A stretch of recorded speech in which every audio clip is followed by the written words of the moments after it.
एक साधु और सुगा की प्रेम कथा। 100 वर्ष पहले हिमालय के नीचे एक शांत हरे भरे जंगल में एक बूढ़े साधु रहते थे।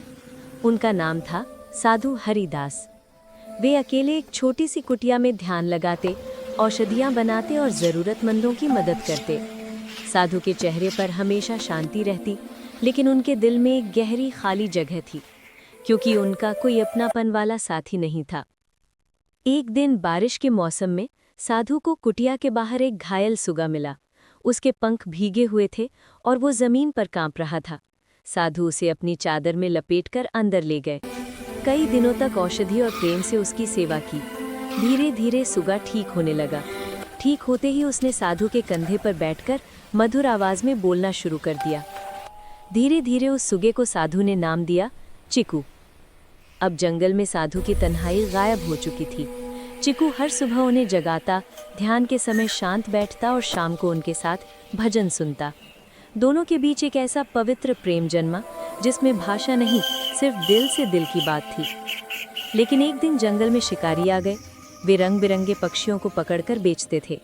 चिकू को देखते ही उनकी नज़र उस पर टिक गई। जब साधु जंगल से जड़ी बूटियां लेने गए, शिकारी चुपके से कुटिया में घुसे और चिकू को जाल में फंसा लिया। जब साधु लौटे तो कुटिया खाली थी। चिकू की चीखें हवा में गूंज रही थी। साधु ने आंखें बंद की, मन में प्रार्थना की और जंगल के हर मार्ग पर दौड़ पड़े। कई घंटे बाद उन्हें दूर एक पेड़ के पास चिकू की आवाज़ सुनाई दी। उन्होंने बिना डरे शिकारी का सामना किया, अपनी लाठी उठाई और चिकू को आज़ाद करा लिया। शिकारी भाग गए।